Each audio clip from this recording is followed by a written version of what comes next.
आज के कार्यक्रम के प्रमुख अतिथि पद्मभूषण डॉक्टर कोपिल्लिल राधाकृष्णन जी, विदर्भ प्रांत के माननीय संघचालक, माननीय सहसंघचालक महोदय, नागपुर महानगर के माननीय संघचालक जी, उपस्थित सभी श्रद्धेय संतगण, देश विदेश से यहाँ पर इस कार्यक्रम को देखने पधारे हमारे अतिथिगण, नागरिक सज्जन, माता भगिनी एवं आत्मीय स्वयंसेवक बंधु,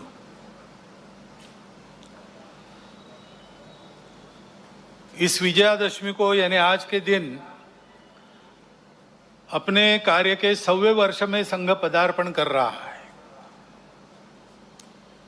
इसीलिए शायद आज के उत्सव को देखने के लिए समय से पहले ही पर्जन्यराज भी उपस्थित हो गए हैं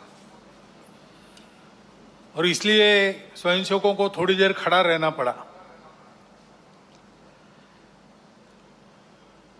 विशेष महत्व का वर्ष इसलिए भी है, पिछले वर्ष इसी पर्व पर हमने महारानी दुर्गावती जी का स्मरण किया था, उनके गुणों के लिए। ऐसा ही दूसरा एक सच्चरित्र पुण्य श्लोक अहिल्याबाई होळकर, उनकी ये 300वीं जन्म जयंती चल रही है। एक उत्कृष्ट राज्यकर्ता जिसकी शील संपन्नता का आदर्श सबके सामने हो, ऐसे एक महिला अत्यंत विपरीत परिस्थिति में राज्य चलाती है, रणनीति के कौशल का परिचय देती है, अपने राज्यों को संभालती ही है, परंतु अखिल भारतीय दृष्टि होने के कारण सारे देश में धर्म संस्कृति का उत्थान हो, इस दृष्टि से जगह जगह मंदिर बनवाती है, घाट बनवाती है, धर्मशालाओं का पुनरुज्जीवन करती है। और इस प्रकार संस्कृति संरक्षण में, धर्म संरक्षण में स्वयं निस्पृह रह के अपने लिए कुछ न करते हुए और एक आदर्श उपस्थित करती है राज्यकर्ता का भी और भारतीय नारी के कर्तृत्व का एक फिर प्रतीक ऐसा उनके जीवन के निमित्त हमारे सामने खड़ा होता है, उनका हम स्मरण करते हैं। ऐसे ही स्वामी महर्षि दयानंद सरस्वती का 200वां जन्म जयंती का वर्ष चल रहा है। हम जानते हैं कि लंबी गुलामी के बाद भारत का जो पुनरुत्थान शुरू हुआ, उस पुनरुत्थान के पीछे जो शक्तियां थी, उनमें से एक स्वामी दयानंद सरस्वती है। लोगों में सही धर्म क्या है, उसका सत्य प्रकाश उनके बुद्धि में जाए, अपने मूल को समझकर काल सुसंगत धर्म का आचरण वो करे और अपने लिए स्वतंत्रता प्राप्त कर ले। इसलिए जनों की जागृति का एक महाप्रयास उन्होंने किया। उसकी प्रेरणा में से आगे चल के भारत के जीवन के सभी क्षेत्रों में कई प्रकार के आंदोलन भी हुए। ऐसा एक पुण्य चरित्र, उनके भी स्मरण का आज वर्ष है। स्वतंत्र देश होना है, देश वैभव संपन्न होना है, तो प्रजा में चारित्र्य चाहिए। अभी अध्यक्ष महोदय जी ने जिस दैवी गुण संपद का उल्लेख किया, अभयम सत्व संशुद्धि, वही है व्यक्तिगत और सामाजिक चारित्र्य, राष्ट्रीय चारित्र्य, जिनके बलबूते देश बड़ा होता है। पाबना में, आज के बांग्लादेश में, उस समय के पूर्व बंगाल में जन्मे श्री श्री अनुकूल चंद्र ठाकुर होम्योपैथी के डॉक्टर थे, आध्यात्मिक साधक थे। उनके माता से ही उनको दीक्षा मिली थी, तो उनके व्यक्तित्व से आकर्षित होकर लोग उनको आकर मिलते थे, अपनी व्यक्तिगत कठिनाइयां बताते थे, उनके हाल पर उनसे चर्चा होती थी। इसी का आगे एक सत्संग आंदोलन बन गया। और 1925 में उस आंदोलन का भी विधिवत पंजीयन हुआ। उस आंदोलन का मुख्यालय आजकल देवघर में है। उनकी भी शताब्दी इस वर्ष 2025 में चलेगी। और हम जानते हैं भगवान बिरसा मुंडा के जन्म के 150 वर्ष हो गए। विदेशी वर्चस्व के विरुद्ध, शोषण के विरुद्ध वनवासी समाज में, आदिवासी समाज में बहुत जागृति जिन्होंने की, केवल भाषण देकर नहीं, अपने जीवन को यज्ञ में अर्पण कर दिया और ऐसा उपदेश दिया और ऐसा आचरण हमारे सामने रखा कि हमारे जनजातीय बंधुओं के अस्मिता को, अस्तित्व को, स्वतंत्र भारत में सशक्त होकर अपने योगदान करने को एक पुष्ट वैचारिक और व्यावहारिक आधार उसके कारण प्राप्त हुआ। उनका भी 150वां जन्म जयंती का वर्ष चल रहा है। स्मरण करने का कारण ऐसा है कि ये लोग हमारे सामने मूर्तिमंत उदाहरण है जैसा हमको होना चाहिए। व्यक्तिगत और राष्ट्रीय चारित्र्य इन्होंने जो किया उसका हमको लाभ हो रहा है, ये बात अलग है। परंतु वो लोग कैसे थे, अलग अलग समय में, अलग अलग कार्य क्षेत्रों में उन्होंने काम किया, परंतु सबकी समान बातें कुछ थी। इन सब लोगों ने प्रामाणिकता से, निस्वार्थ बुद्धि से देश हित में, समाज हित में, संस्कृति और धर्म के हित में ही काम किया। अपने लिए कुछ नहीं रखा। निस्पृहता उनका गुण था और निर्भय थे।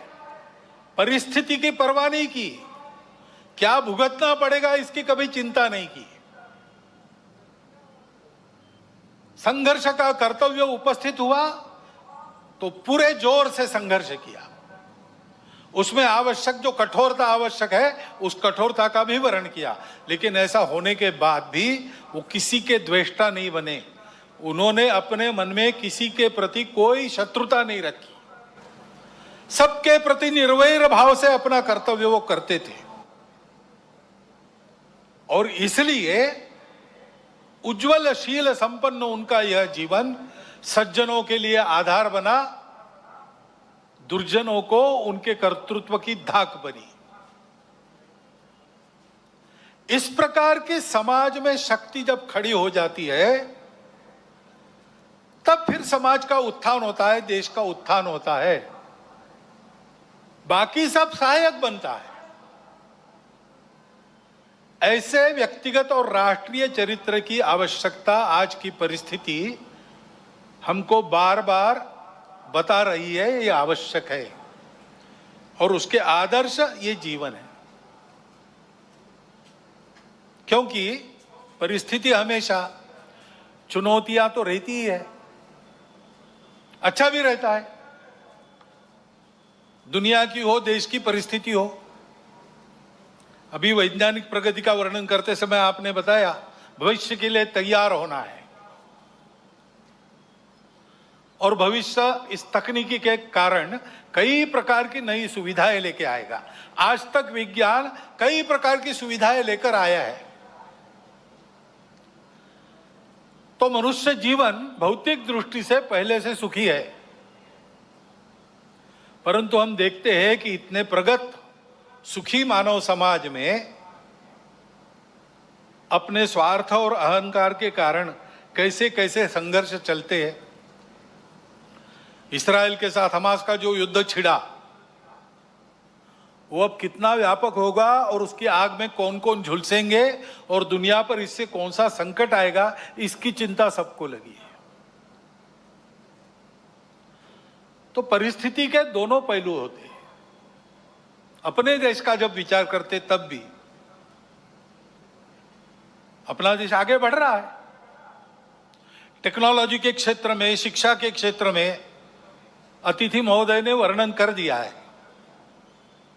बहुत नपे तुले शब्दों में पूरा चित्र आपके सामने आया है। ऐसे सब क्षेत्रों में भारत आगे बढ़ रहा है। समाज की समझदारी भी धीरे धीरे बन रही है।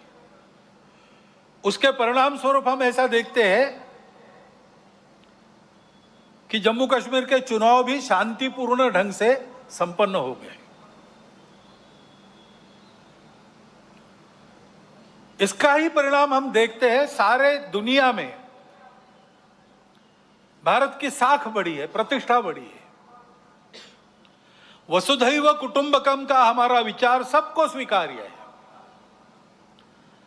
हमारा योग सारी दुनिया में एक फैशन बनते जा रहा है, लेकिन केवल फैशन नहीं बन रहा है, उसका जो शास्त्र है, उसकी जो परिणाम है, उसको भी दुनिया स्वीकार कर रही है।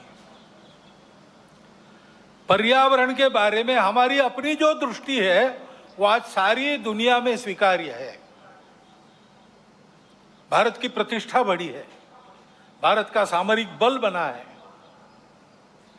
कई मामलों में देश आगे जा रहा है और आगे ले जाने का प्रयास शासन के द्वारा, प्रशासन के द्वारा, देश के युवकों के द्वारा, वैज्ञानिकों के द्वारा, किसानों के द्वारा, जवानों के द्वारा, सबके द्वारा हो रहा है।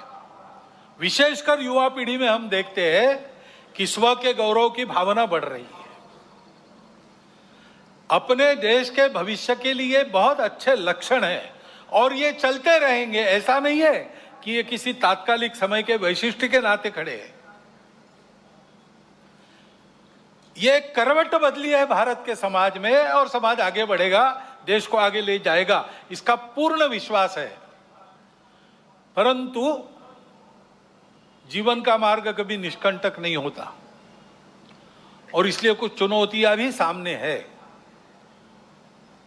विजयादशमी के भाषण में इन दोनों बातों की चर्चा होती है, परंतु चूंकि देश की आगे कुछ चलती रहेगी ये विश्वास है, उस तरफ देश ने रुख कर लिया है और देश आगे ही बढ़ेगा। उसकी चर्चा इस भाषण में आज मैं कम करने वाला हूं। एक चुनौती ऐसी ध्यान में आती है जिसका विचार हम सबको करना चाहिए, क्योंकि वो केवल हमारे सामने यानी संघ के सामने चुनौती नहीं है, केवल हिंदू समाज के सामने नहीं है, केवल भारतवर्ष के भी सामने नहीं है, पूरे दुनिया में वो चुनौती उठ रही है। उसको हमको समझना होगा, क्योंकि बहुत मायावी रूप धारण करके वह चुनौती आगे चलती है। इसलिए उसकी चर्चा करना मुझे आवश्यक लगता है।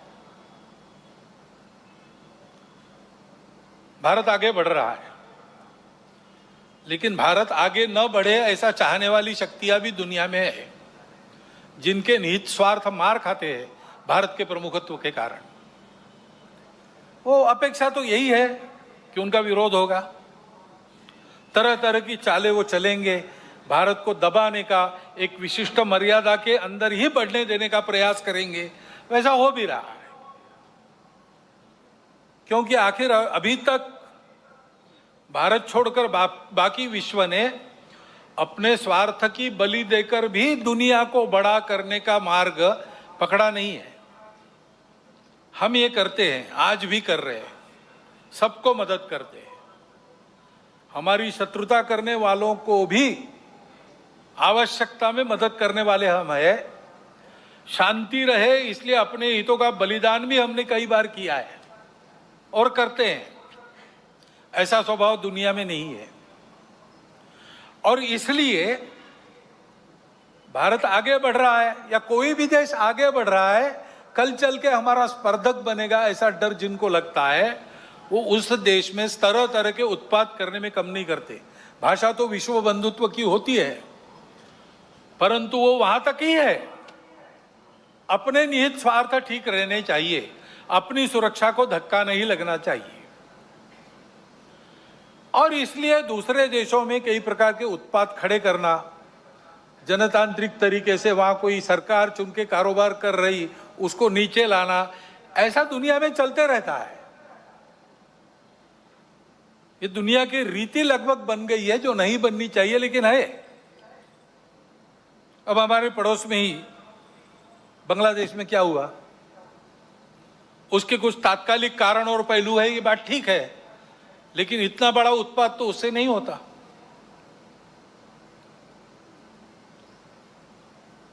वो कारण, उनकी चर्चा जिनका विषय है वो करें,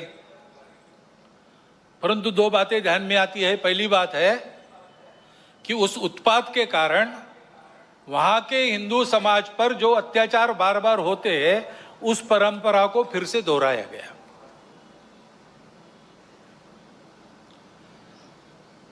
पहली बार वहां का हिंदू संगठित होकर अपने बचाव में रास्ते पर आया, इसलिए कुछ बचाव हो गया। परंतु कहीं कोई गड़बड़ हो, दुर्बलों पर अपना गुस्सा निकालने की ये जो कट्टरपन की प्रवृत्ति है, वो प्रवृत्ति जब तक वहां विद्यमान है, तब तक वहां की हिंदू क्या, वहां के सभी अल्पसंख्यक, उनके सर पे खतरे की तलवार लटकी रहेंगी। उनको आवश्यकता है मदद की। विश्व भर के हिंदुओं की, भारत के सरकार की सहायता उनको मिले, ये उनकी आवश्यकता है। परंतु इससे ये ध्यान में आता है, और ये ध्यान में आना चाहिए, हिंदू समाज के भी ध्यान में आना चाहिए कि दुर्बल रहना अपराध है। हम अगर दुर्बल है, असंगठित है, तो उसका मतलब हम अत्याचार को निमंत्रण दे रहे हैं। निमित्त कुछ नहीं चाहिए, हम दुर्बल है, यह निमित्त पर्याप्त है। और इसलिए जहां कहीं भी हम हैं, वहां संगठित रहना, सशक्त रहना, किसी से शत्रुता नहीं करना, हिंसक नहीं बनना, योगदान देने वाले बनना, परंतु इसका अर्थ दुर्बल रहना नहीं, अशक्त रहना नहीं। इसको हमको करना ही पड़ेगा। लेकिन दूसरी बात है हमारे सबके ध्यान देने की। अब वहां चर्चाएं ऐसी चलती है बांग्लादेश में कि भारत से हमको खतरा है, और भारत से खतरा है इसलिए पाकिस्तान को साथ लेना चाहिए, वही हमारा प्रामाणिक मित्र है। और दोनों मिलके, क्योंकि उनके पास न्यूक्लियर वेपन्स है, हम भारत को रोक सकते हैं। जिस बांग्लादेश के निर्माण में भारत की पूरी सहायता हुई, जिस बांग्लादेश के साथ भारत ने अब तक कोई वैरभाव रखा नहीं, आगे भी नहीं रखेंगे, उस बांग्लादेश में ये चर्चाएं हो रही है। ये चर्चाएं कौन करा रहा है? ऐसे वर्णन, नैरेशंस वहां पर चले, ये किन किन देशों की हित की बात है? ये तो देखने वाले, सोचने वाले समझते हैं, नाम लेने की आवश्यकता नहीं। हमारे देश में भी ऐसा हो, ये इच्छा है, क्योंकि भारत बड़ा बनेगा तो सब स्वार्थ के दुकान तो बंद हो जाएंगी, और इसलिए भारत का ये सामर्थ्य न बने। ऐसे उद्योग चल रहे हैं।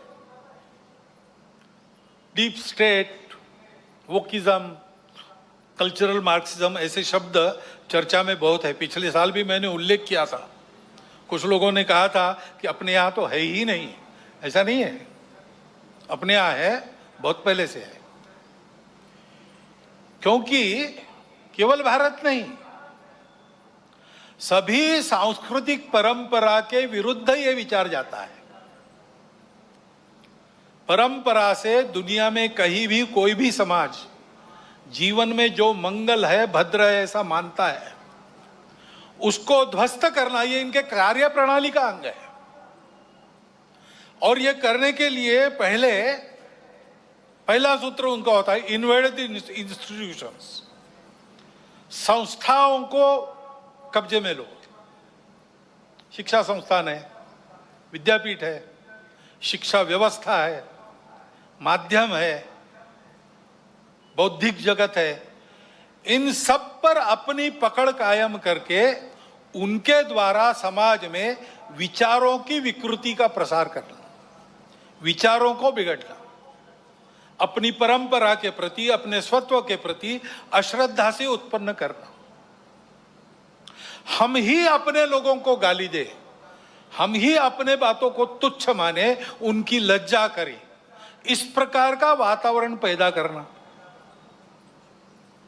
इतना बड़ा समाज है, उसकी कई विविधताएं हैं, उन विविधताओं को अलगाव में परिवर्तित करना नहीं है। वहां कोई जबरदस्ती विविधता आरोपित करके हम विविध है इसलिए हम अलग है, हम विविध है इसलिए हम एक नहीं है, हमारे स्वार्थ अलग है, ऐसा नैरेशन देना। इतना बड़ा समाज है, छोटी मोटी समस्याएं सबकी रहती है, बड़ी समस्याएं भी रहती है। समाज की स्थिति में सब कुछ ठीक ही रहता है ऐसा नहीं, सुधारने का भी बहुत कुछ होता है, तो कई अन्याय चलते रहने वाले रहते हैं। इन सबको लेकर एक असंतोष उत्पन्न करना,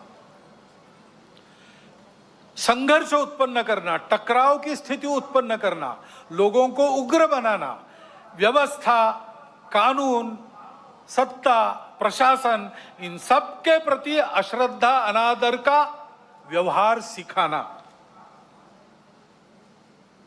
इससे उस देश पर बाहर से वर्चस्व चलाना आसान होता है।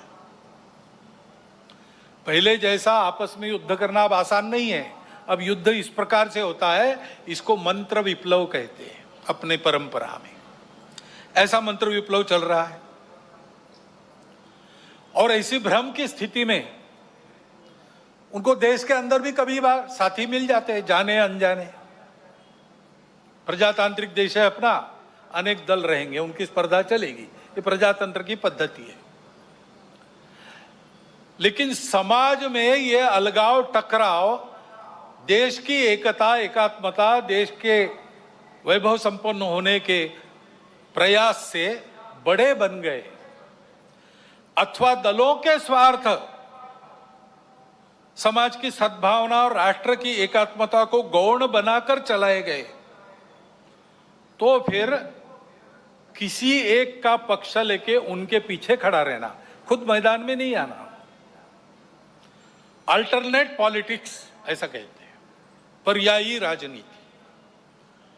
उसके आड़ में अपना ये एजेंडा और ये पद्धतियां चलाती है। और ये मैं कोई कॉन्स्पिरेसी थियरी नहीं बता रहा हूं,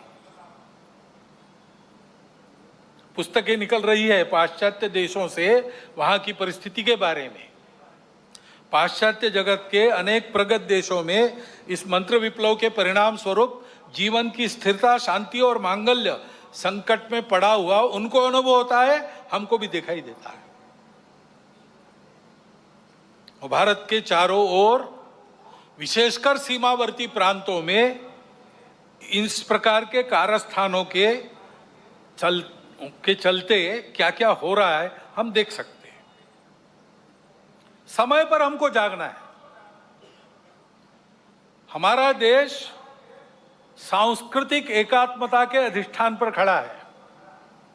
अंडरलाइंड कल्चरल यूनिटी, ऐसा हमारे संविधान निर्माताओं ने भी अन्यत्र भाषणों में कहा है। और नैतिक विचारों का, अध्यात्म के सत्य का एक बलशाली अधिष्ठान हमारे समाज की स्थिरता को, आपस के संबंधों को, व्यक्तिगत और राष्ट्रीय व्यवहार को मिला है। इन आधारों को नष्ट करने के कुप्रयासों को समय के पूर्व हमको रोकना पड़ेगा। उसके लिए समाज को प्रयास करने पड़ेंगे। एक ऐसा राष्ट्रीय नैरेटिव चलाना पड़ेगा, उसके लिए योजना बनानी पड़ेगी। कानून संविधान की मर्यादा में रहते हुए, अपने सांस्कृतिक अधिष्ठान पर पक्का रहते हुए हमको इसकी योजना बनानी पड़ेगी, क्योंकि समाज को सुरक्षित रखने के लिए इसी का उपयोग होगा। संस्कारों का क्षरण इन विभेदकारी ताकतों को पुष्ट करता है, और वो बलवान होती है तो वो भी संस्कारों के क्षरण का कारण बनती है। और हम देख रहे हैं कि भारतवर्ष में इस प्रकार का मनोवचन कर्मों पर कुप्रभाव निर्माण हो रहा है, क्योंकि अब कोई बात छिपी रहती नहीं, मीडिया सर्वत्र पहुंचता है। बड़ों के साथ बच्चों के हाथ में भी मोबाइल है। मोबाइल पर वो क्या देख रहे हैं, उनको क्या दिखाया जा रहा है, इस पर कोई नियंत्रण नहीं है। घर में क्या देखना नहीं देखना, इस प्रकार का विवेक नहीं मिल रहा है। ऐसी स्थिति में घर परिवारों में ये नियंत्रण स्थापित करना और अपनी विधि व्यवस्था में भी इसके व्यवस्था के लिए, कोई इसके नियंत्रण के लिए कानून बनना, इसकी आवश्यकता है। क्योंकि इन संस्कार भ्रष्टता के कई प्रकार के कुपरिणाम है। ये विवेक न होने के कारण कई जगह नई पीढ़ी नशीली दवाओं की आदतों में खोखली होती चली जा रही है। कहीं पर दिखता है, कहीं पर नहीं दिखता है। कहीं कहीं पर ऐसा भी हो गया है कि कोई नशीली दवा जो नहीं लेता उसको पिछड़ा माना जाता है। इस प्रकार का वातावरण भी उत्पन्न हो रहा है। और हम देखते हैं कि हमारे देश की परंपरा क्या है, हमारा देश कैसा है। एक द्रौपदी के वस्त्र को हाथ लगा, महाभारत हो गया। एक सीता का हरण हो गया, रामायण हो गया। यहां पर कैसी घटनाएं घट रही है। अब कलकत्ता में जो हुआ आरजीकर अस्पताल में, लज्जाजनक घटना है, हम सबको कलंकित करने वाली घटना है। और ये एक नहीं है,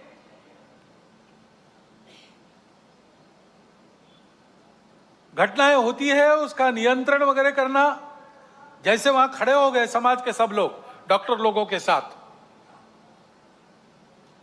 घटना होने ही नहीं देना, इसलिए चौकन्ना रहना चाहिए, सुरक्षा देनी चाहिए। परंतु होने के बाद भी वहां जिस प्रकार से टालमटाल का प्रयास हुआ, अपराधियों को संरक्षण देने का प्रयास हुआ, ये जो अपसंस्कृति फैली है, उसके साथ अपराध और राजनीति का जो गठबंधन हो गया है, उसके ये परिणाम है।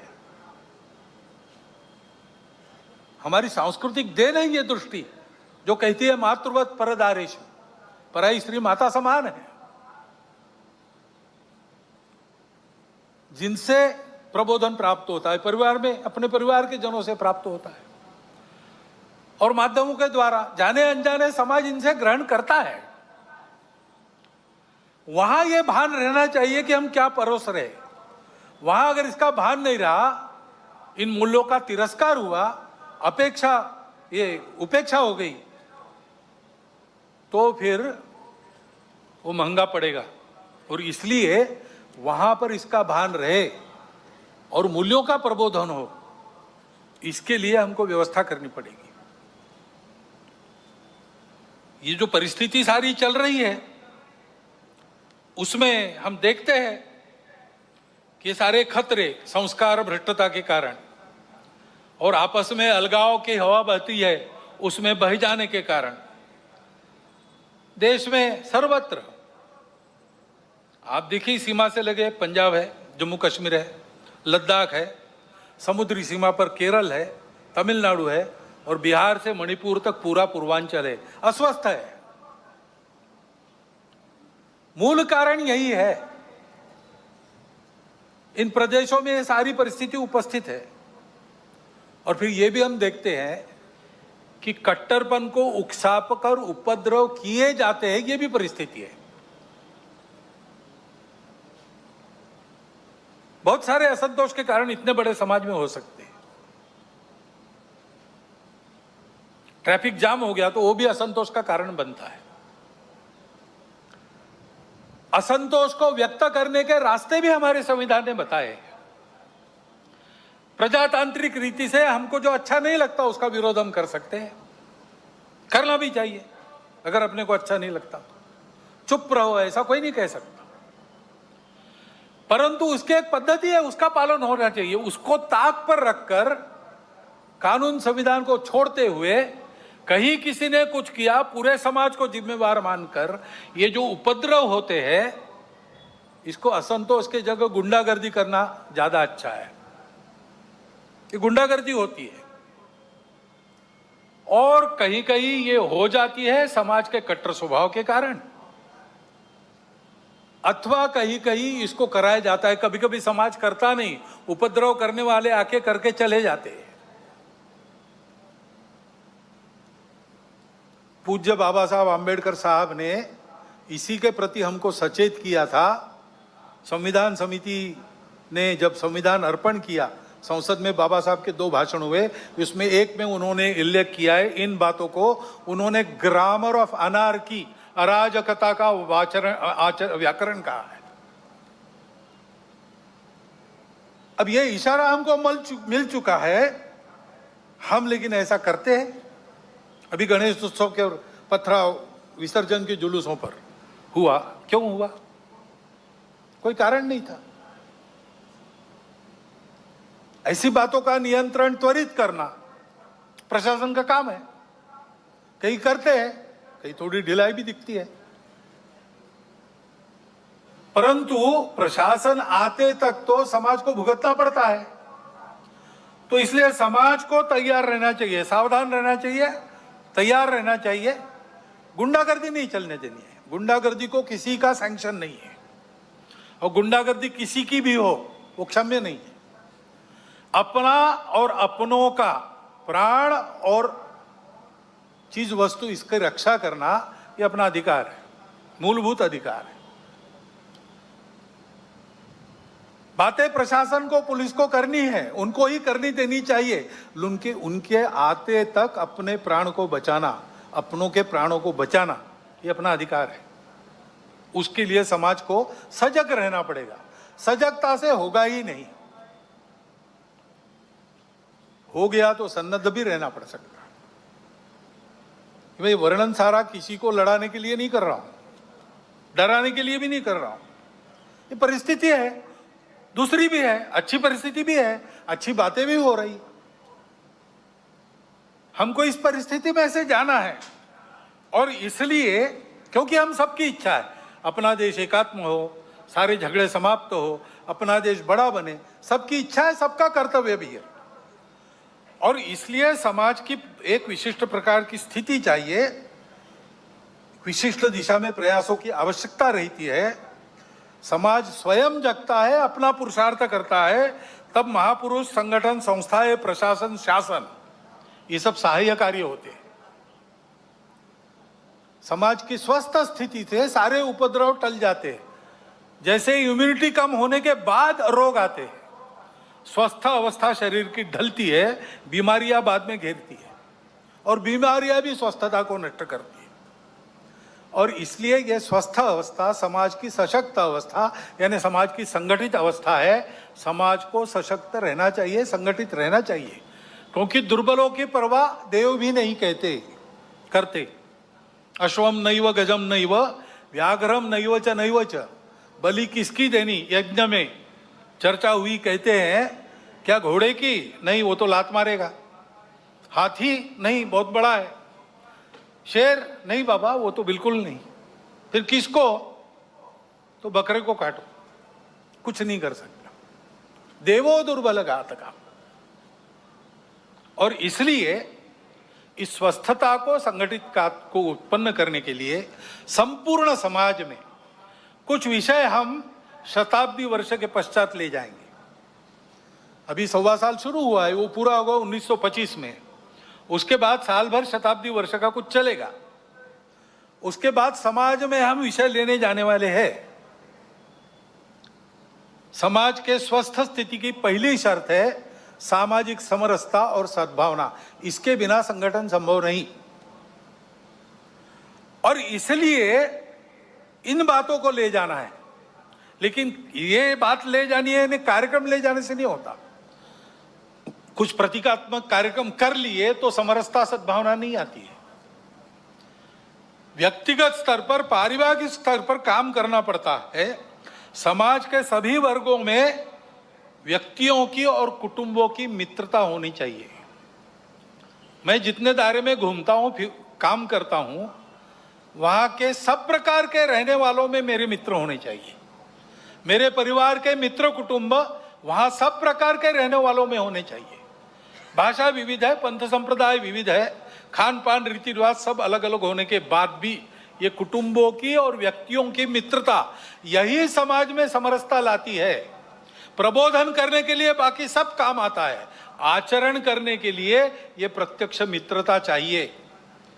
और जहां जहां लोगों को समझाना संभव है, अपनी इतनी साख है, वहां समझा के पर्व त्योहार सबके होने चाहिए।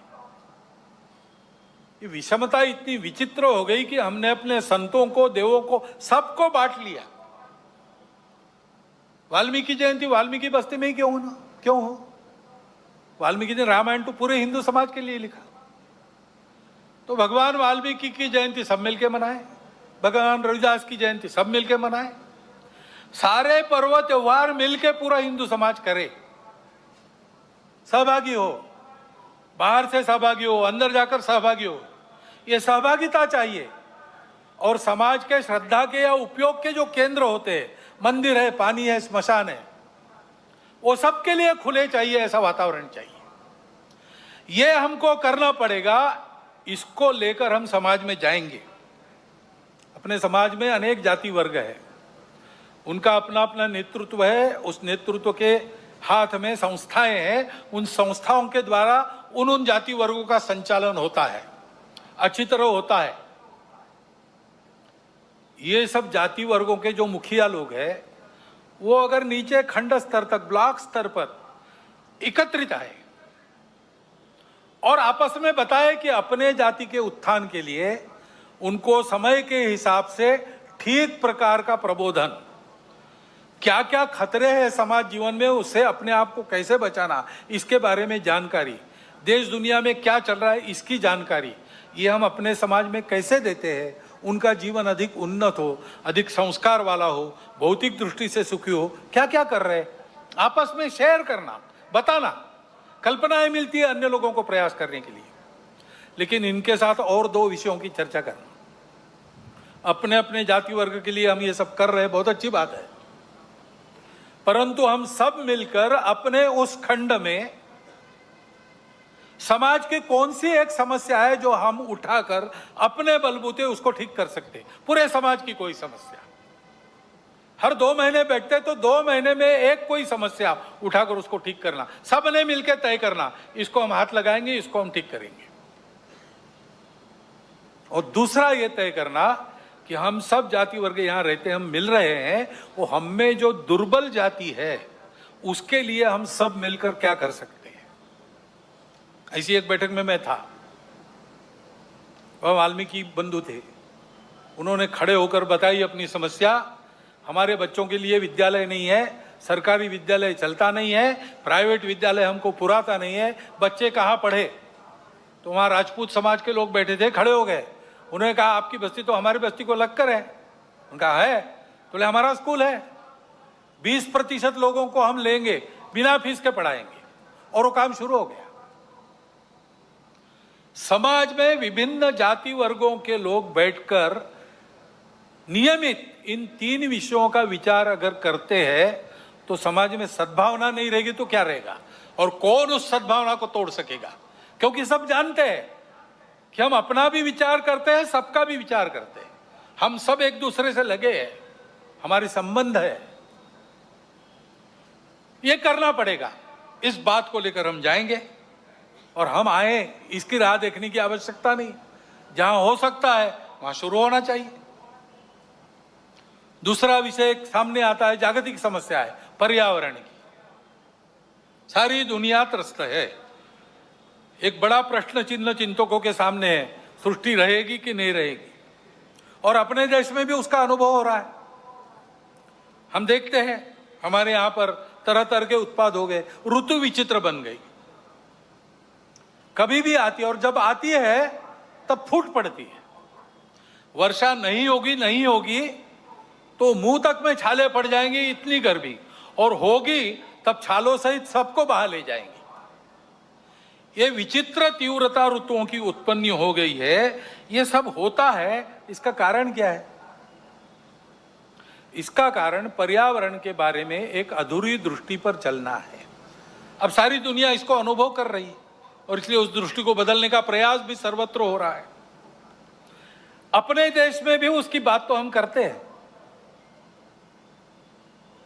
परंतु उसी दृष्टि को लेकर हम भी चले, दुनिया का अंधा अनुसरण किया, और इसलिए हम देखते हमारे यहां भी वो उत्पात हो रहे। हमारी जमीन विकृत हो गई, हमारा पानी अशुद्ध हो गया, हमारी वनस्पतियों में केमिकल्स आ गए, उसके कारण बीमारियां बढ़ रही है, ऋतु ऐसे बन गए हैं, जंगल कट गए, हरियाली नष्ट हो गई, नदियां सूख गई, अन्न जल वायु धरती सब विषाक्त हो गए, पर्वत ढहते हैं, भूमि फटती है। पिछले 2 वर्षों के समाचार देखिए। तो इस विचार को बदल के हमको अपने विकास पथ को सही, जो अपना परंपरागत पूर्ण विचार है, जो पर्यावरण के प्रति कृतज्ञता रखता है, मित्रता रखता है, उसके आधार पर कई प्रकार की अपनी पद्धतियां, पर्यावरण को पुष्ट करने वाली पद्धतियां है, मनुष्य जीवन को सुखी ढंग से चलाते हुए। जैसे जैविक कृषि है, 10,000 साल की खेती है हमारे देश में, जमीन अभी भी दे रही, उर्वर है। रासायनिक खेती हुई, 200 साल में भूमि बंजर बन गई। अब कई जगह भूमि को 3-3, 4-4, 10-10 साल विश्राम देना पड़ता है, उसमें तरह तरह के जैविक खाद डालने पड़ते, तब कृषि योग्य बनती है। ऐसी स्थितियां हमारे देश में भी कहीं कहीं हो गया है। हमको अपने विचार के आधार पर अपना विकास पथ बनाना पड़ेगा, और नीति उस प्रकार बनानी पड़ेगी, उसका कोई पर्याय नहीं है। परंतु इसके लिए विचार बनना चाहिए, सारे देश में एक समान वैचारिक भूमिका बनानी पड़ेगी। उस भूमिका का क्रियान्वयन करना है तो देश में भी इतनी विविधता है, तो क्रियान्वयन की पद्धति विकेंद्रित बनानी पड़ेगी। इसको करने में समय लगेगा, तब तक रुकने की आवश्यकता नहीं। अपने घर से हम प्रारंभ कर सकते हैं। 3-3 छोटी चीजें करना, पानी बचाओ और पानी का संधारण करो, जल संधारण करना, और कम से कम उपयोग में चलाना, फालतू जाने नहीं देना पानी। दूसरी बात है प्लास्टिक हटाओ, कम से कम सिंगल यूज प्लास्टिक अपने यहां नहीं चलना चाहिए। और तीसरी बात है पेड़ लगाओ, घर में भी हरियाली रखो, आंगन है तो बगीचा करो, पेड़ सब्जी वहां उगाओ। नींबू का पेड़ हो सकता है, सीताफल का पेड़ हो सकता है, छोटी मोटी सब्जियां हो सकती है, पालक मेथी ये सब हो सकता है, छोटे से आंगन में भी हो सकता है, गमलों में भी वो खेती हो सकती है, छत पर भी खेती हो सकती है। घर की हरियाली बढ़ाओ और अपने गांव की, शहर की, मोहल्ले की हरियाली बनाने के लिए वृक्षारोपण करो। और कोई भी वृक्ष मत लगाओ, परंपरा से उस आबो हवा में मनुष्य जीवन को जो धारण करते हैं, ऐसे वृक्षों का ज्ञान अपने यहाँ है, वो लगाओ। कई पेड़ हमने फैशन के नाते लगाए, विदेशों से आयात करके लगाए, अब उनको काटने की आज्ञा सरकार दे रही है, क्योंकि उसके कारण मदनपल्ली गया था, कुछ पेड़ लगे थे, ये पेड़ काटने को कहा है सरकार ने। क्यों कहा है भाई? अच्छे तो घने पेड़ है, इस पर पंछी नहीं बैठता और इसकी हवा में आने वाले को विकार होते हैं, विषारी हवा है, ऐसे पेड़ हम क्यों लगाए? हमारे यहाँ पेड़ है परंपरा से, नीम का पेड़ इतना गुणकारी है, ऐसे पेड़ है। वृक्षारोपण करना, ये करते हैं तो नीतिगत प्रश्नों के संबंध में हल करने में जो समय लगेगा, विलंब होगा, उस बीच नुकसान तो कम होगा या थम जाएगा, ये हमको करना चाहिए। दूसरी बात आती है संस्कार क्षरण की चर्चा हमने की। संस्कार शिक्षा से मिलते हैं। शिक्षा 3 जगह से होती है। एक अपना घर है, घर में सांस्कृतिक मूल्यों का प्रशिक्षण होता है, घर के वातावरण से, घर के लोगों के आचरण से। ये जो कहा मैंने, मातृवत परदारेषु परद्रव्येषु लोष्टवत आत्मवत सर्वभूतेषु, आज की हवा बिल्कुल उल्टी चलती है ना। तुम ही सब कुछ हो, इंडिविजुअलिज्म। यहां कहते हैं आत्मवत सर्वभूतेषु, मेरे जैसे सब लोग हैं, जिससे मुझे खराब लगता है दूसरों के साथ नहीं करूंगा। पैसा शॉर्टकट से नहीं लूंगा, पसीने का कमाऊंगा वही खाऊंगा। दूसरों का पैसा मिट्टी का ढेला है मेरे लिए। परद्रव्येषु लोष्ठवत् और मातृवत् परदारेषु। ये प्रशिक्षण कहाँ होता है? सबसे पहले अपने घर में होता है, बचपन से होता है।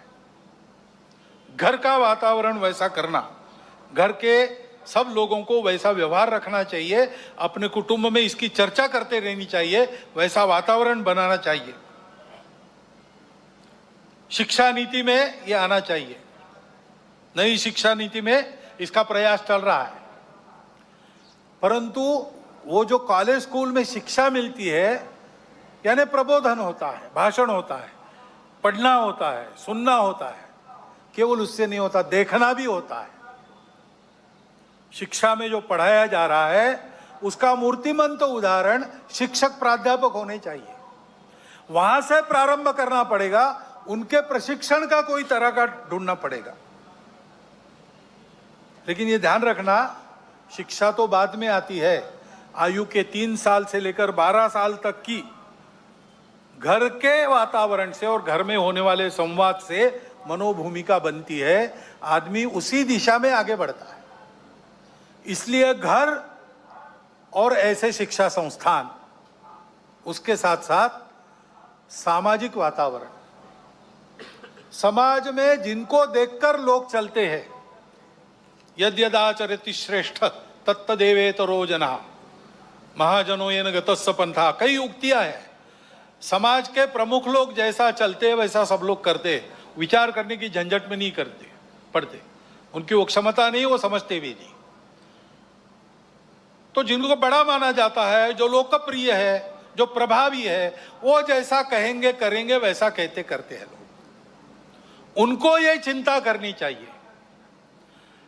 समाज के मन को गढ़ने वाले माध्यमों को इसकी चिंता करनी चाहिए कि हमारे करने में से समाज की धारणा करने वाले, समाज में भद्रता, मांगल्य कायम रखने वाले मूल्यों का पोषण होना चाहिए। कम से कम उसको धक्का लगे ऐसा कुछ नहीं करना चाहिए। जिस प्रकार की बातें आती है ओटीटी प्लेटफॉर्म्स वगैरह पर, बताना भी अभद्रता होगी, इतना विभत्स होता है। और इसलिए मैंने कहा कि इसका कानून से भी नियंत्रण होने की आवश्यकता है, बहुत आवश्यकता है। जो संस्कार भ्रष्टता था, एक बड़ा कारण वो भी है। और इन्हीं संस्कारों का जीवन में प्रकटीकरण जब होता है तो उसका एक दूसरा पहलू है हमारा सामूहिक जीवन, सामाजिक जीवन, नागरिकों का जीवन।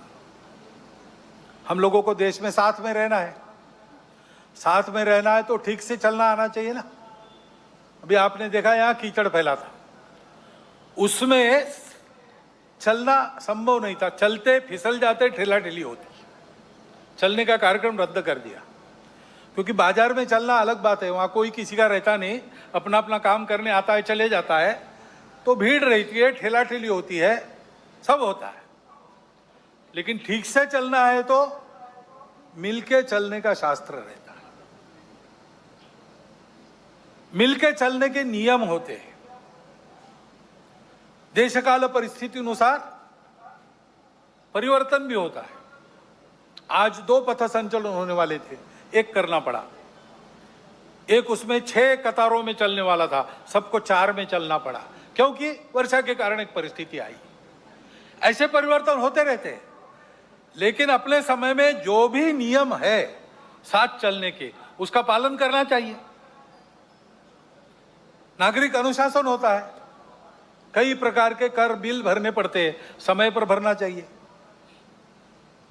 दीनदयाल जी ट्रेन में जा रहे थे, ट्रांजिस्टर बंद कर दिया, सामने वाले को कहा कि आपके पास ट्रांजिस्टर लगाओ, मुझे वार्ता न्यूज़ सुननी है। सामने वाले ने कहा अभी तो आपने बंद किया आपका। तो मैंने इसलिए बंद किया कि अभी इसका लाइसेंस रिन्यू करना बाकी है, अभी इसका लाइसेंस समाप्त हो गया, रिन्यू करने के बाद मैं लगाऊंगा, तब तक कृपया आपका दीजिए। दीनदयाल जी बड़े व्यक्ति थे, नेता थे, भारतीय जनसंघ के अध्यक्ष थे। वो ये नहीं करते तो उनको कोई कुछ कहता नहीं, लेकिन उन्होंने इसका ध्यान रखा। गलती से एक बार सब्जी वाली को खोटा पैसा चला गया, वापस आए कार्यालय से, सारा खुर्दा ढूंढ के वो खोटा पैसा वापस लिया, खरा पैसा दिया, खोटा पैसा नदी में फेंक कर आए, क्योंकि दूसरा कोई उसका उपयोग न करे। ये आचरण, ये समाज के नियम होते हैं, राहदारी के नियम होते हैं। कैसे चलना, कितना स्पीड, लाल बत्ती, हेलमेट, सारी बातें, इन सबका ठीक से पालन होना चाहिए, श्रद्धापूर्वक पालन होना चाहिए, अक्षरशः और भाव ध्यान में रखकर भी। और ऐसे ही अपने पूरे देश को एक चलने का अपना अनुशासन है, अपना संविधान। वो संविधान हम सब लोगों ने अपने लिए धारण किया है। संविधान की प्रस्तावना में पहला वाक्य है, हम भारत के लोग अपने आप को इस संविधान को अर्पण करते हैं। इस भाव के ध्यान में रखना। वो संविधान अपने देश के चलने का अनुशासन है, उस अनुशासन का भी पालन होना चाहिए। और इसलिए उस संविधान के 4 प्रकरण विशेष महत्वपूर्ण है। सबको उसका प्रबोधन मिलना चाहिए, सब में उसकी चर्चा होनी चाहिए। एक तो संविधान की प्रस्तावना है, दूसरा संविधान में मार्गदर्शक तत्व है, संविधान में मूलभूत कर्तव्य है, और संविधान में मूलभूत अधिकार है। सामान्य लोगों को भी इसकी जानकारी मिलनी चाहिए, उसके प्रबोधन की व्यवस्था होनी चाहिए। घर में से, स्वभाव में से हमको मिलजुल कर चलने की कला मिलती है, वो मिलनी चाहिए। वो पारस्परिक व्यवहार का अनुशासन, परस्पर व्यवहार में मांगल्य, सद्भावना, भद्रता, और सामाजिक व्यवहार में देशभक्ति और समाज के प्रति आत्मीयता के साथ कानून, संविधान का निर्दोष पालन, ये सब मिला के व्यक्तिगत और राष्ट्रीय चारित्र्य बनता है। देश की सुरक्षा, एकात्मता, अखंडता व विकास के लिए यही 2 पहलुओं महत्वपूर्ण है। इनका त्रुटि विहीन और संपूर्ण होना आवश्यक है। इसलिए सजगता और सातत्य के साथ इसकी आदत लगानी चाहिए। आदत की बात है, समझते सब है, करने की आदत जो पड़ी है उसको बदलने की बात है। इसलिए हमेशा सतर्क रखते, एक एक कदम पर इसमें, इस चौखट में मैं ठीक चल रहा हूं कि नहीं, ये देखना चाहिए। और ये आचरण सतत ऐसे होता है, उसकी प्रेरणा है स्व की प्रेरणा। स्वदेशी हम कहते हैं। ये स्व क्या है? अध्यक्ष जी ने उल्लेख किया, हम कौन है, कहां से आए, कहां जाना है। इसके आधार पर हमारे पूर्वजों ने एक सत्य को प्राप्त किया। उस सत्य के आधार पर हमारे कुछ मूल्य बने, जिनको धर्म कहते हैं।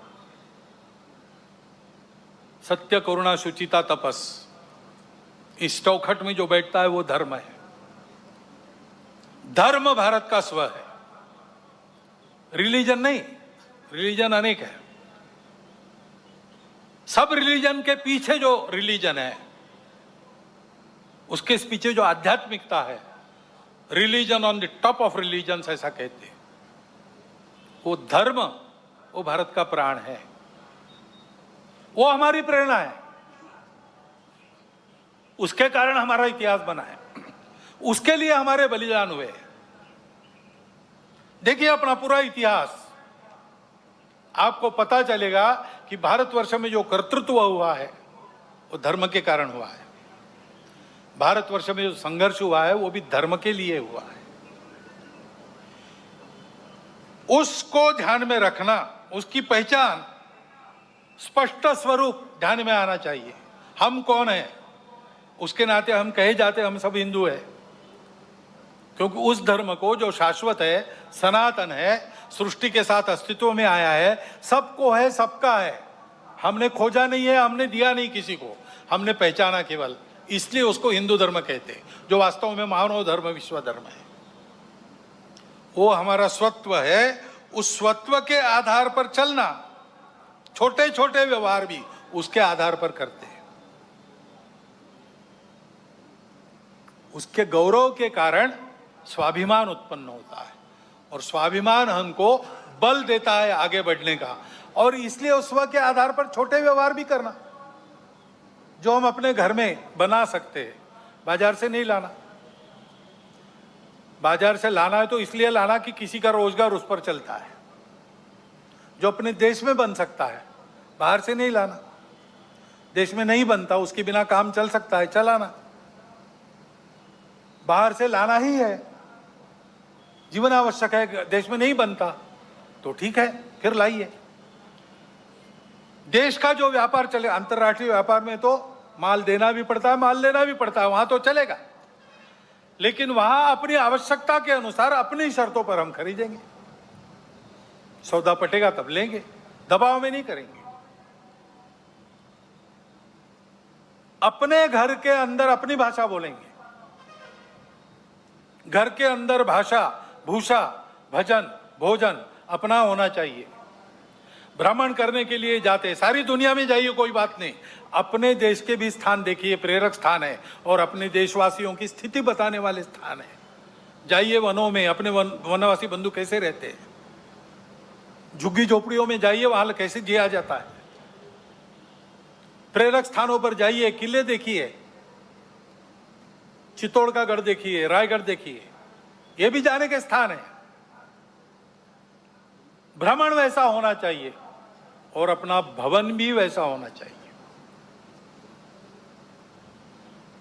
ये स्वदेशी का व्यवहार है, उसको आग्रह पूर्वक करना। ये 5 बातें लेके स्वयंसेवक समाज में जाने का विचार कर रहे हैं। समरसता, सद्भावना, पर्यावरण, कुटुंब प्रबोधन, स्वदेशी और नागरिक अनुशासन। और एक बात है जिसको हम सब ने ध्यान में रखने की आवश्यकता है, मन वचन कर्म का विवेक चाहिए। राष्ट्रीय चारित्र का वो एक महत्वपूर्ण पहलू है। अपना देश विविध प्रकार का है और विविध स्थितियों में लोग हैं, इसलिए कोई एक बात देश में होती है वो सबके लिए अच्छी लगेगी इसकी गारंटी नहीं है। कोई कानून बनता है वो सबको जचेगा, नहीं बता सकते, सबको खुश नहीं कर सकता कानून। तो हमेशा कुछ न कुछ तकरार रहेगी, शिकायत रहेगी। विविधताएं हैं, ये विविधताएं अलगाव नहीं है, विशिष्टता है। सृष्टि विविध है, सृष्टि की विशिष्टता है, हमारे देश में भी है। ऐसी बातों को लेकर आपस में लड़ पड़ना ठीक नहीं है। हम संवेदनशील रहते हैं इन सब बातों के प्रति, ठीक भी है, लेकिन उस संवेदनशीलता को प्रकट करने का मार्ग संयम का होता है, असंयम का नहीं होता। कानून और व्यवस्था को धता बताकर अवैध या हिंसात्मक मार्ग से उपद्रव खड़े करना, किसी ने किया पूरे वर्ग को जिम्मेवार मानना, ये गलत है, किसी के लिए ये विहित भी नहीं है। सहिष्णुता, सद्भावना भारत की परंपरा है। असहिष्णुता और दुर्भावना भारत विरोधी और मानव विरोधी दुर्गुण है। इसलिए क्षोभ कितना भी हो, असंयम से बचना चाहिए। मन, वाणी और कृति से किसी की श्रद्धा का, श्रद्धास्पद स्थान का, महापुरुष का, ग्रंथों का, अवतारों का, संतों का अपमान न हो, इसका ध्यान स्वयं के व्यवहार में रखना चाहिए। और अन्य किसी से ऐसा हो गया तो भी स्वयं पर नियंत्रण रखकर ही चलना चाहिए। असंयम के बदले असंयम से संयम निर्माण नहीं होता, बैर से बैर की शांति होती नहीं। संयत व्यवहार करना सीखे, क्योंकि सब बातों के परे, सब बातों के ऊपर महत्व समाज की एकात्मता, सद्भाव और सद्व्यवहार का है। यह किसी भी काल में किसी भी राष्ट्र के लिए परम सत्य है तथा मनुष्यों के सुखी अस्तित्व तथा सहजीवन का एकमात्र उपाय है। और ऐसे चलना है तो शक्ति चाहिए, क्योंकि दुर्बल धर्म का वहन नहीं कर सकते। नायम आत्मा बलहीने न लभ्या, अध्यात्म की साधना बलहीनों को नहीं पटती। ये सारा करना है तो दुनिया में तरह तरह की परिस्थिति है, सशक्त समाज इसको कर सकता है। जो नहीं करते वो अपने आप को कितना भी बलवान बताते होंगे, कुछ दुर्बलता उनके अंदर छिपी है। और इसलिए दुनिया की रीति है, सत्य भी है अपना, दुनिया शक्ति देखती है उसके पीछे की, उसको स्वीकार करती है। बलहीनों को नहीं पूछता, बलवानों को विश्व पूजता। जब भारतवर्ष गिनने लायक बल नहीं रखता था तो हमारे कितने अपमान होते थे, हमारे लोगों को कैसे निकाला जाता था। अब भारतवर्ष की शक्ति बढ़ गई है तो मान भी बढ़ गया है, भारतवर्ष के नागरिकों की प्रतिष्ठा भी बढ़ गई है। भारतवर्ष जितना बड़ा बनेगा उतना उसकी बातें स्वीकार होगी, उसकी बातें सत्य है, सबके लिए है, सद्भावना परिपूर्ण है, परंतु उसका स्वीकार होना है तो शक्ति संपन्न बनना पड़ेगा। ये आज की जगत की रीति है। इसलिए शक्ति की साधना, दुर्बल नहीं रहना, शारीरिक, मानसिक, बौद्धिक सब प्रकार का बल चाहिए, संगठित समाज का बल चाहिए, उसी की साधना राष्ट्रीय स्वयंसेवक संघ करता है।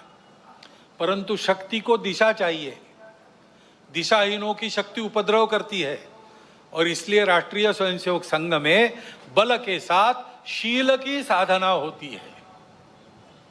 शील संपन्न शक्ति विश्व में सद्भावना और शांति का आधार बनती है। साधना ही मुक्ति का शुभ द्वार है, शक्ति ही तो शांति का आधार है, लेकिन ये शक्ति शील संपन्न होनी चाहिए। इसलिए प्रार्थना आपने सुनी, अजय्यांच विश्वस्य देहीश शक्तिम, अजय्य शक्ति जिसको कोई परास्त न कर सकते, ऐसा ही है। लेकिन तुरंत कहा सुशीलम जगत ये न नम्रम भवेत, ऐसा शील चाहिए जिसके सामने आदर पूर्वक सारा जगत नम्र हो। भारत में ये जो चुनौती है सारे विश्व पर जो है, संपूर्ण विश्व का, विश्व की व्यवस्था मांगल्य नष्ट करके अपने स्वार्थी दाव की पकड़ में विश्व को रखना चाहने वाले लोग जो कर रहे हैं और अपने स्वार्थ के लिए उनको साथ दे रहे हैं, वो चुनौतियां उपस्थित करेंगे, उसमें से हमको आगे बढ़ना है निर्भय निर्वैर होकर। इसलिए शील संपन्न व्यवहार के साथ शक्ति साधना महत्वपूर्ण है। आज का पर्व भी ऐसा ही है। देवों ने सब ने अपनी अपनी शक्तियां एकत्रित कर दी, नवरात्र जागरण किया उसके लिए। उसमें से चिन्मयी जगदम्बा प्रकट हुई और उसके प्रकट होने से असुरों का निर्दालन हो गया, सज्जनों का कल्याण हो गया और विश्व का कल्याण हुआ। इस विश्व मंगल साधना के मौन पुजारी के नाते संघ लगा है। सबको यही साधना अपने परम पवित्र मातृभूमि को परम वैभव संपन्न बनाने की शक्ति व सफलता प्रदान करेगी। और इस साधना को देखकर दुनिया के बाकी देश भी इसी प्रकार की साधना उनके संदर्भ में उनके देश में करेंगे और सब ऐसे हो जाएंगे। विश्व के जीवन में अपने देश को सामर्थ्य संपन्न, वैभव संपन्न बनाकर सब देश विश्व में योगदान करेंगे। यह स्थिति इसी रास्ते से आएगी। ऐसी यह साधना है, सुख शांति सद्भावना युक्त विश्व को बनाने की साधना करने वाला भारत बनाने की यह साधना है। इस साधना में आप सबको मैं निमंत्रित करता हूं और इन पंक्तियों के साथ अपने वाणी को विराम देता हूं।